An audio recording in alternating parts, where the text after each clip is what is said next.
So, welcome back to another episode. My name is Dinah, and today at 6 in the morning, we are explaining why make it make sense. Where did the inspiration for that come from? All right, so let's backtrack a little. I was raised by primarily a mother who read books on how to raise children before she had children. Now, I don't know anything about you, but in the Caribbean, this is one of the rarest things I've ever heard. I've never met another person whose parents actually went researching what are the best ways to raise children, not just physically, but psychologically. There were a lot of things that I thought were normal that when I stepped out into the real world, I realized was not normal because it was given to me. And it was normal to me when I was growing up that what people considered rudeness, my mother never saw it as that. She encouraged questions. I thought that was normal. Apparently I was wrong. I didn't know that. She would never give us an instruction and just say, do this.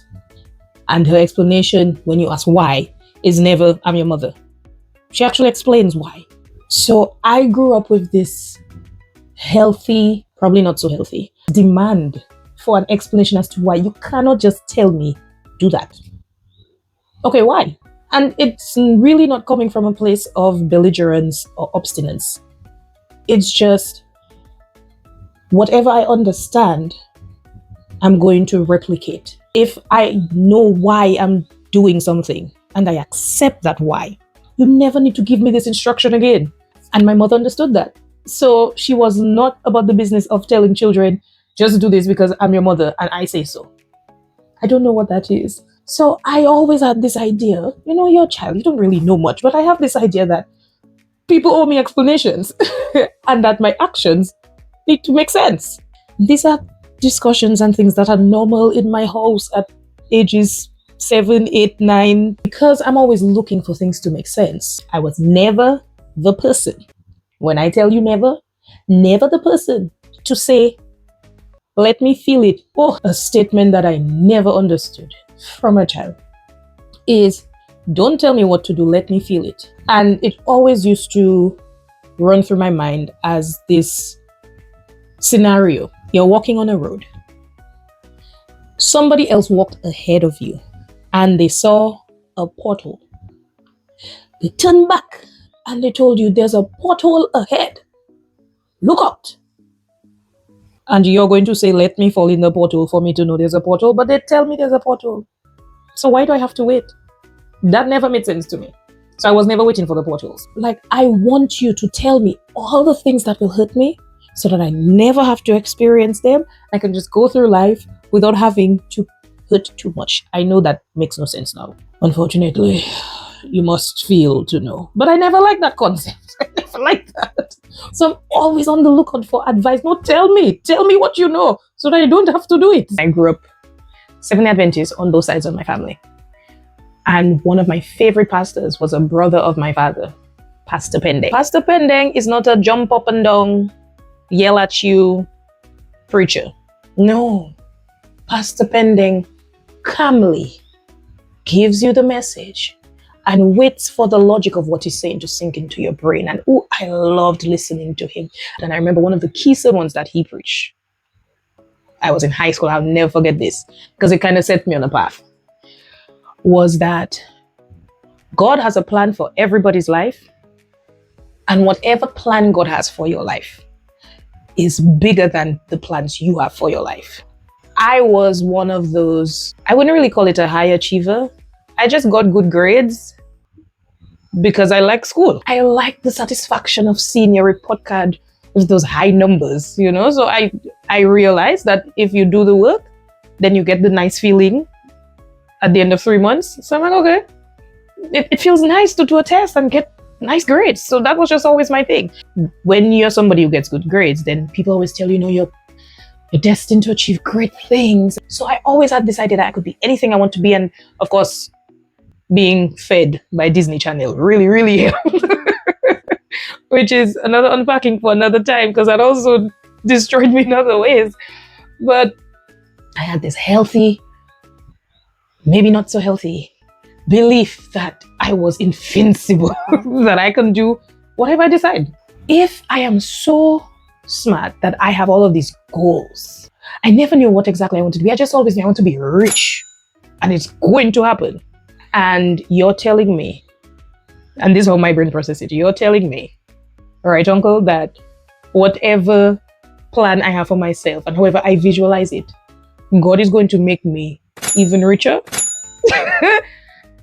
Yeah, man, I'm down for that. I'm so down for that. From that, I had this prayer that even when I didn't know what else to pray, Lord, whatever your purpose is for me, do not let me live my whole life and miss out on it. Because that was another part of the sermon where he was saying that if you cannot hear the still small voice and you cannot read the signs, then people actually miss out on what their divine purpose was, which is greater than any plans they have for themselves. And I'm like, I never want to do that. Are you mad?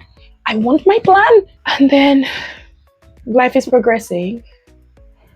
And I'm waiting for the still small voice to tell me what to do. I regret to inform you that I still, to this day, have never heard this still small voice. I have no clue what people are talking about. And I remember that kind of floored me for a while because it was this idea of, I really want this plan. I really want it, but I'm not seeing it. And then I'm like, so wait, if I cannot hear whatever this divine purpose is, then am I just going to stay the rest of my life sitting in one place waiting for it to happen? And then I said, God, you know what? I just have one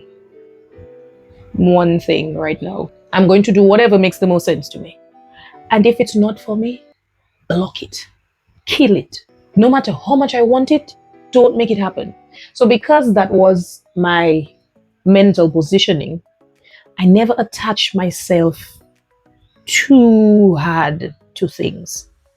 And I enter every situation, every friendship, every job with my radar out for, is this part of my plan? If it's not a part of my plan, then I'm ready. I'm waiting for God to cut it off and don't give it to me. And then we're getting older, we're starting to get to those early 20s and nothing is working out. I'm constantly reaching in situations where, okay, I think this might be it. Nope, not it. Not jobs, not relationships, not friendships. Nothing's working out. And I reached a point of frustration. And I remember, because I've been working on cruise ships for a few years, it was the second contract after the pandemic. And I was having this discussion with an auntie of mine and my mother on the phone. Maybe everybody does not have this cosmic divine purpose. Like we've been told to dare to be a Daniel and, always be a leader. But it started to occur to me, if everybody's leading, then who are they leading? Where are the followers? Maybe I was meant to be a follower and that's okay.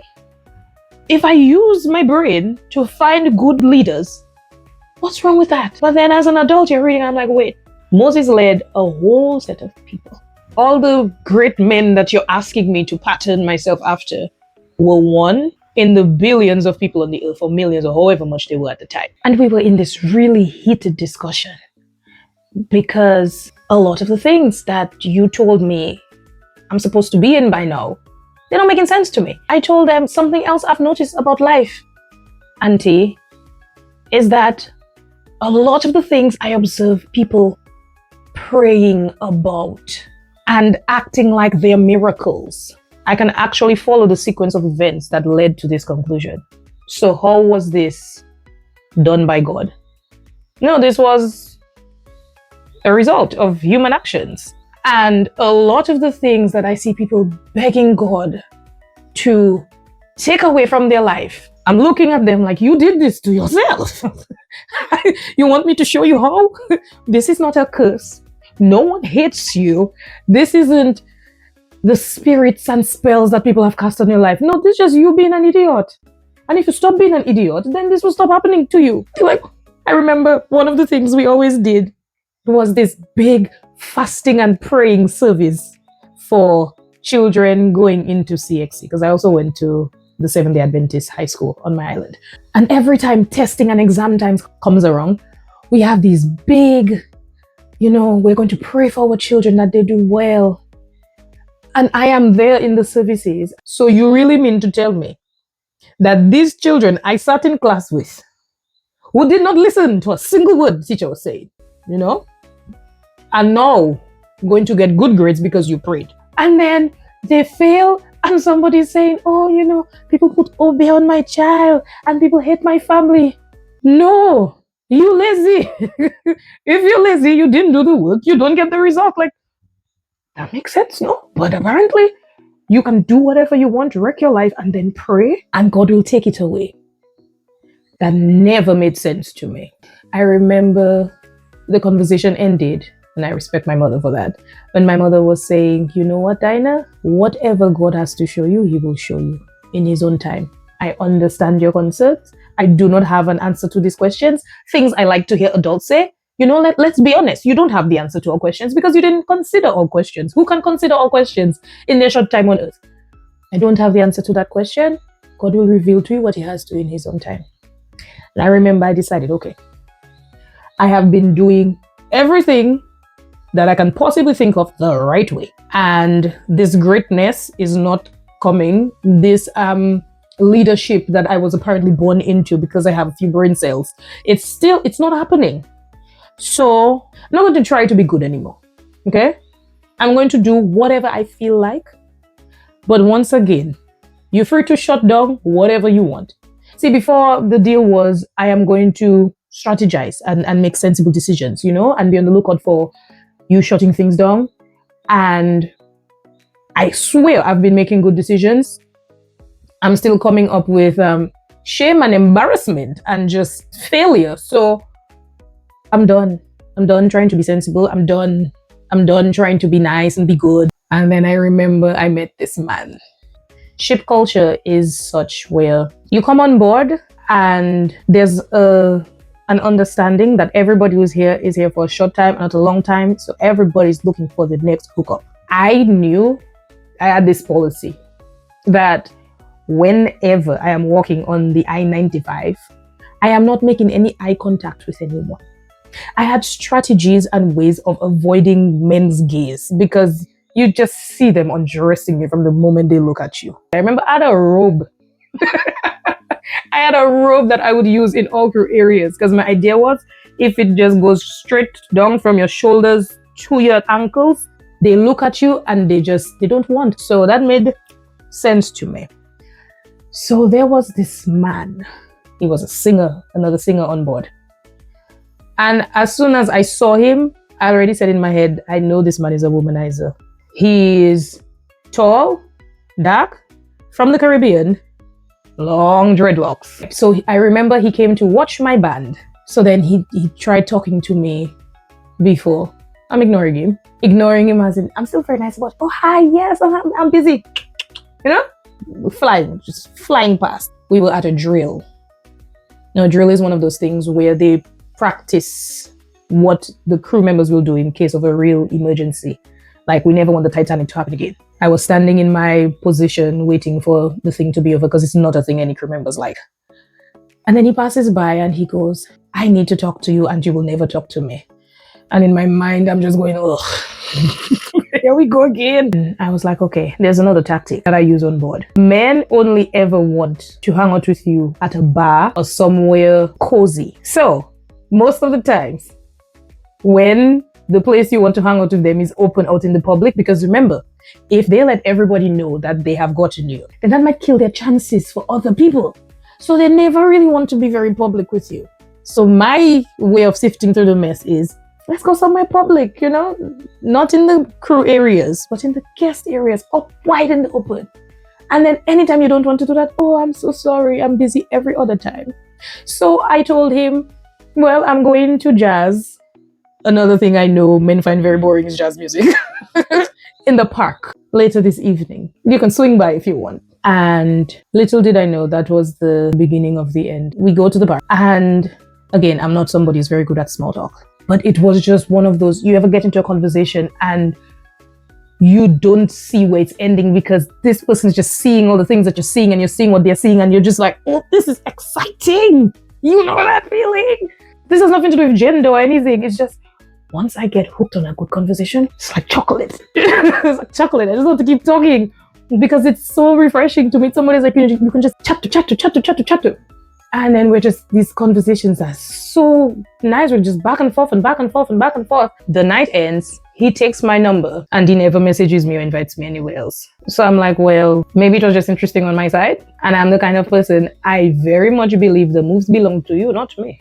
Fast forward, that happened somewhere in November. Yes, November of that year. And then I remember we had a Christmas party. That night, I had gotten some news that really shelled me. Nobody died or anything. It wasn't news. It was like a realization of you're not as important to some people as you think you are. The list of people who I think I'm important to is very small. For any one of these people to make me think that I'm not as important as I thought I was to them is really just destructive to me in a lot of ways. And that night I decided I am going to get drunk, and I am going to just not feel this, because I cannot deal with this feeling. And one of the most difficult things a lot of people in entertainment will get is when your actual job is to entertain people and make them party, whatever feelings you have that do not line up with party, you best find a way to shove them aside, push them down real deep somewhere, because these people came for vacation. They don't care about your tears. As is their right. I get it. But it's just a difficult position. And I went to that party. And if there's one thing I love about dancing, I always say, once I'm moving, sadness cannot touch a moving object. I totally understand that. And then eventually you dance, you sort it out, and then everything is better and the world is a magical place again. And we're back to being in the middle of a Disney fairy tale. So I'm good with that. So I dance the night away. I'm sweating away. I'm walking to go to this party. And I just had the time of my life. I'm having a great time. I'm in a dancing mood. To me, the bad feelings are gone. And he takes one look at me and he goes, no, you need to talk. And I'm like, talk about what? Yeah, talk about the party we're going to eat. He's like, no, you need to talk. I had gotten to a level of brainwashing that I had genuinely forgotten what it was I was trying to escape feeling. I honestly was just so happy. I felt great. So I'm like, what the heck is this man talking about? I'm having the time of my life right now. And then it's like, as I stop moving and the adrenaline stops kicking in, I just break down in tears. And at first the tears started coming and I am wondering why I'm crying. And then I remembered, oh yeah, this thing happened earlier tonight. He just lets me cry, he lets me cry. And then he just goes start talking. I didn't even know where to start. So I started talking. And have you ever sat speaking, but then it's almost like you're outside of your body looking at yourself and you're like, are you really saying these things? But then you cannot stop your mouth from moving. It was one of those moments. And then he goes, I knew that's why I had to talk to you. He believes that there are a lot of people hurting out there. So he believes that he's led by God to talk to certain people. And he told me, the reason I've been trying to get to talk to you is that for some reason I cannot explain, every time I would see you go into that bar, because the crew has a special bar just for them, every time I would see you go into that bar, I would get so angry like it's one of my children. But I don't know you. So it's this confusing thing. I don't know you. Why am I so upset? And he's like, everybody else is passing by. They don't bother him. All he sees when he sees me is the botheration. And he said the thoughts would actually cross his mind like, what is she doing among these people? Doesn't she see she doesn't belong there? How that makes sense, I don't know. How that makes sense, he don't know. He goes, there is something special about you. And there is a calling that God has on your life. That's usually why people seem different than everybody else. And I remember saying, I don't want to be different. If there's one thing I have learned, is that if God decides you're special, he puts you through hell on earth to test you. And he said, who tell you that? I'm like, but haven't you read? No, haven't you been to church? You just say, like, once you're special, God puts you through hell to test your strength and test your faith. And if there's one thing that I don't want is those faith testing things. No, I just want to be one of the followers. I don't want God to see me as no Daniel, no Jeremiah, no Paul. No, please don't see me. I'm enjoying skating under the radar. Anyways, long story short, I remember going back to my room and I just sat there, lingering in the conversation, and then I started to laugh. So I really tell you, God, I'm doing whatever I want. And if you don't want it to work, slam the door in my face. And then you go find some man that I don't know and make him be so upset that he's seeing me in the same place that I never used to frequent before. So one time in my life, I decided to rebel. And then this man is so upset that he will not leave me alone. Like, okay, fine. And I remember one of the things I was telling my auntie in that conversation just before I met that guy is that I don't know miracles. Well, I've seen lots of people believe that they've seen a miracle, and then I've seen no evidence of the miracle. So, and she's like, oh, but waking up this morning, science explains that. If there's a scientific explanation for it, how is this a miracle by God? That's not enough to convince me. Miracles have to be something specific outside of any human explanation. And then I can see how, all right, if there are no other explanations, then it must be from some outside force guiding it. That makes sense to me. And I never saw any evidence of that in my life. So I cannot lie and tell you that I believe something I don't believe. I don't believe this because I haven't seen it. And it is through these conversations after I met this guy. And some days where it's like, I cannot deal with you anymore right now. Because this person is breaking down all of these things that I have been taught my whole life, and he's changing it into things that I've never heard before. And now it takes a while for your brain to catch on to new information. But then he has this passion for me to be what he thinks I am, that he drives the point home a little too hard. And there's, hello, I told you. I'm the person that if you tell me something, I need some time to think about it. And then when I think about it, I'll get back to you. You do not give me directives and tell me, oh, just pray this prayer. Nope. Oh, just say these words. Nope. I am not going to lie and tell you things I don't believe. If I don't believe it, I don't believe it. If I don't understand it, I don't understand it. How else do you expect me to get understanding? Is by admitting the things I don't understand. So that was 3 years ago. And it took a lot of me fighting and accepting that, all right, I can't just live anyhow I want. It's not going to make sense, and it's never going to be comfortable for me because I know now. And if there's one thing I never understand is how you can live outside of what you know. I know this information now. And that's where Make It Make Sense came about, because then I'm like, all right, if there's one thing I've never actually done in my life is read the Bible without somebody preaching it to me and telling me how to see the words. So my goal here is just to read the words, see the words, and understand the words. We're going to read the Bible. We're going to discern sense. We're not going to just sit and listen and wait for people to tell us. So I identify with no religions. I'm just following sense. And that's how we got here. So this was a very long rant. Story time. That was my first miracle. That was my first experience with actually seeing how God interrupted my life. And I'm like, okay, I asked you to, and you did. So now fine. Let's see where else this goes. I'm actually looking forward to it. I can't lie.